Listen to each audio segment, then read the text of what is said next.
Hello guys, in this video I'm going to show you how to set notifications on the Everand application.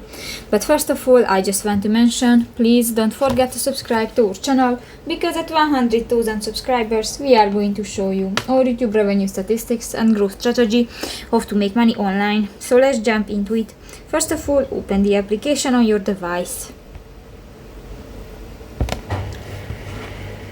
That's the home screen, and you can find the lower bar.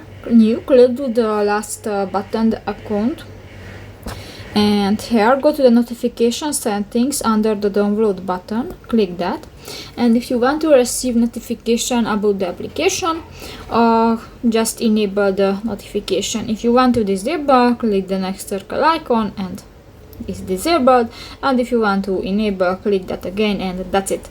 So that's pretty much it for this video guys. See you in the next one. Bye bye.